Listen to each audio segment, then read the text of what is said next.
Sir नमस्कार, आपलं प्रतिकार न्यूजमध्ये स्वागत आहे। आज या ठिकाणी आलात पिंपरी चिंचवडच्या मातंग समाजाचा जो परिषद आहे त्या परिषदेच्या माध्यमातून जो समाजाला आपण जो संदेश देणार आहेत तो काय देणार आहे? खरं तर उपवर्गीकरण अबकड अनुसूचित 59 जातीसाठी सुप्रीम कोर्टाच्या आदेशान्वये आदेशित करण्यात आलेलं आहे। अनेक राज्यांनी ते लागू केलेलं आहे। आता महाराष्ट्र राज्य सरकारनं तात्काळ लागू करावं अशा पद्धतीची भूमिका घेऊन सामाजिक न्याय समर्थन परिषद आदरणीय अडागळे साहेब आणि झोंबाडे साहेब असंख्य प्रमुख कार्यकर्त्याच्या वतीनं ही परिषद भरवण्यात आली होती। मी या परिषदेच्या माध्यमातून एकच सांगू इच्छितो, आंबेडकर चळवळीतील सर्व नेतृत्वाने पहिल्यांदा एकत्रित यावं, जेणेकरून 59 जातीतील समाज घटकातला जो वंचित घटक आहे त्यांचा विकास होणं अत्यावश्यक आहे आणि त्यामुळं संबंध भारत देशाला लागू झालेला हा आदेश आहे, एका महाराष्ट्रापुरता मर्यादित नाहीये।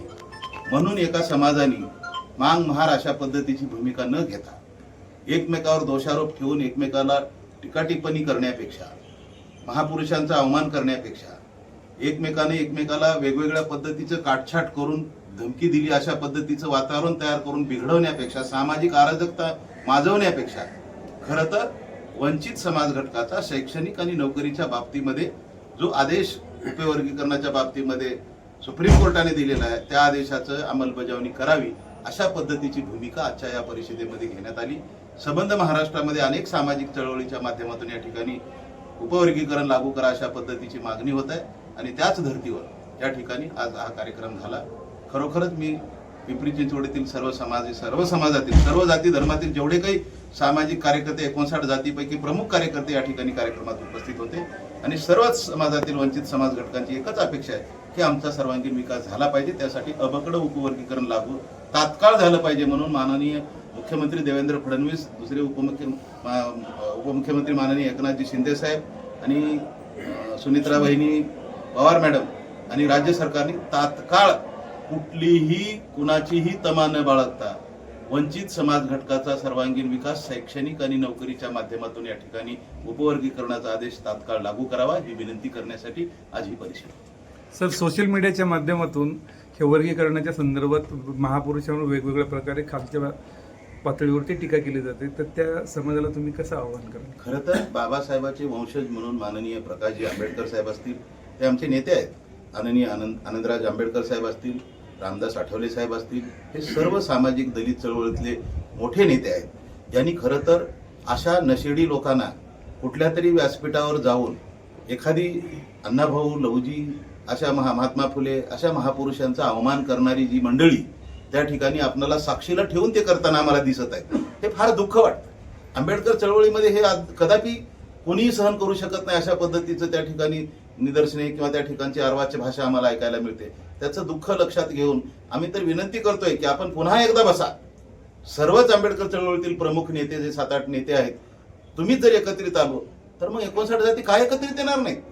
म्हणून आमची विनंती आहे आजही की आपण या ठिकाणी कुठल्याही विरोधकाचा विरोध आणि समर्थन अशा पद्धतीची भूमिका न घेता पूर्वाश्रमीच्या महाराचा विकास होणं वंचित घटक म्हणूनच आज जीवन जगतोय। तुम्हाला मी वारंवार सांगतोय, प्रत्येक सभेतून सांगतोय की पूर्वाश्रमीचा महांग आणि पूर्वाश्रमीचा महार या गावाच्या बाहेर असलेल्या 2 वस्त्या आहेत, त्या वस्तीमध्ये आजही दोन्ही समाज त्याच पद्धतीनं जीवन जगतात। ह्या समाजाचा सर्वांगीण विकास झाला पाहिजे। त्याबरोबर चर्मकार असेल, मांगारुडे असेल, मेहतर असेल, बोरुड असेल, हिंदू खाटीक असेल, असे अनेक 59 जातीचा प्रवर्गातला जो सर्वांगीण विकास त्या ठिकाणी झाला पाहिजे, हीच भूमिका त्या उपवर्गीकरणाची आहे। आणि ज्याचा विकास झालाय त्याला काय आरक्षणाची आवश्यकताच नाही। माझा विकास झाला असेल तर मग माझ्या लहान भावाला जर माझ्या समाजातल्या प्रवर्गामधल्या वंचित घटकाचा विकास व्हायला पाहिजे, ही भूमिका आंबेडकर परिवाराची असली पाहिजे, सुधाकर भायलेरावची असली पाहिजे, आठवले साहेबांची असली पाहिजे। अशी जर भूमिका घेतली तर आपण समदुखी प्राणी आहोत। ज्यांना वंचित घटकाला जे काही न्याय मिळाला पाहिजे त्याच्यासाठी ही मागणी करत आहेत। आपण त्यांना दोषारोप देण्यापेक्षा आपण त्यांचं समर्थन केलं पाहिजे। जर बाबासाहेब असते तर एका महारासाठी त्यांनी काम केलेलं नाहीये। चरामध्ये मी वारंवार सांगतो, भूचर, जलचर, वायुचर ह्या 3 चरामध्ये जे दडलंय त्याच्यावर बाबासाहेबांनी कायदा केलाय। म्हणून तुम्ही एकट्या पूर्वाश्रमीच्या महाराचे बाबासाहेब असं म्हणू नका।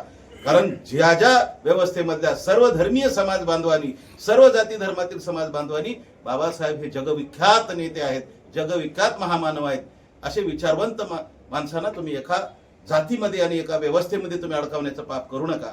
म्हणून एवढीच विनंती करतो की ह्या जे बदमाश लोक आहेत, जे नशेडी गर्दुले अशा पद्धतीने जे भाषा करतात, अण्णाभाऊंच्या विषयी, लहुजींच्या विषयी आमच्यावर कशा कशा पद्धतीनं विरोध करतात ते आम्हाला ऐकू वाटत नाही.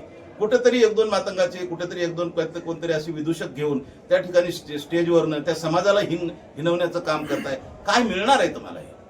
जर एखादा मातंग समाजातलाच एखादी महिला घेताय, कुणीतरी मातंग समाजातला एखादा कार्यकर्ता घेताय, तुमच्या व्यासपीठावर बसवताय आणि त्याला आमच्याच विरोधामध्ये बोलायला होता, काय मिळणार आहे तुम्हाला याच्यामध्ये?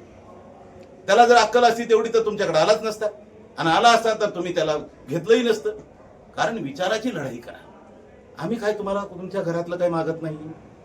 शासनाच्या तिजोरीमध्ये जो काही सामाजिक न्याय विभागाच्या माध्यमातून जो तिजोरीतला वाटा आहे, तो जो काही निर्बंध लावून दिलेला आहे, तो निर्बंध लावलेला त्याच्यातला हिस्सा गोरगरीब समाजाला मिळायला पाहिजे ही अपेक्षा, एवढी प्रामाणिक अपेक्षा बाबासाहेबांना कळालं तर तुम्हाला का नाही कळू दे?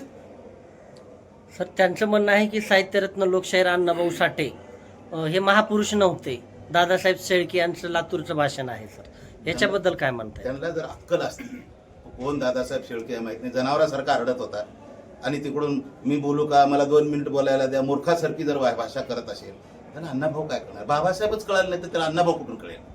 बाबासाहेबांचे जर अनुयायी म्हणून, पाईक म्हणून बाबासाहेबाला आम्ही बाप ज्यावेळेस म्हणू, तर बाबासाहेबाला 3 चरामध्ये दडलेलं काय त्याच्यावर कायदा करण्याचा अभ्यास होता. बाबासाहेबांनी ते तत्वता ते हे केलेलं आहे, त्यासाठी मांडणी केलेली आहे, त्या पद्धतीचं संसदीय घटना निर्माण झाली आहे, त्याच्यावर देश चालतो. आणि ह्या मूर्खाला काय करणार आहे? अण्णाभाऊ कोण आहेत, बाबासाहेब कोण आहेत, लहुजी कोण आहेत, महात्मा फुले कोण आहेत, त्यांना अकली नाहीतच.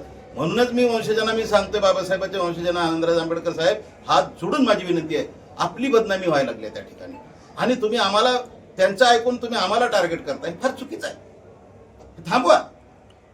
सर, बदर समितीचा अहवाल येऊन 6 महिन्याचा पेक्षाही जास्त काळ झालाय. त्यानंतर राजेश अग्रवाल समितीही नेमलेली आहे. असं वाटत होतं की पावसाळी अधिवेशनात उपवर्गीकरण लागू होईल, परंतु सरकारने आणखी तसं काही केलेलं नाही. तर तुम्ही काय सांगाल? खरं तर या पावसाळी अधिवेशनमध्ये काँग्रेस पक्षाने अत्यंत चुकीचं काम केलेलं आहे. त्या ठिकाणी वडेट्टीवार असेल, आमदार आणि नाना पटोले असतील, माझी त्यांना विनंती आहे, विशेष करून काँग्रेस पक्षाने खास करून तिथं विरोध दर्शवलेला आहे. आणि आमच्यातले काही लोक त्या ठिकाणी चुकीच्या पद्धतीनं 29 आमदाराच्या काही सह्या घेऊन तिथं दाखवण्याचा प्रयत्न, केविलवाना प्रयत्न केलेला आहे.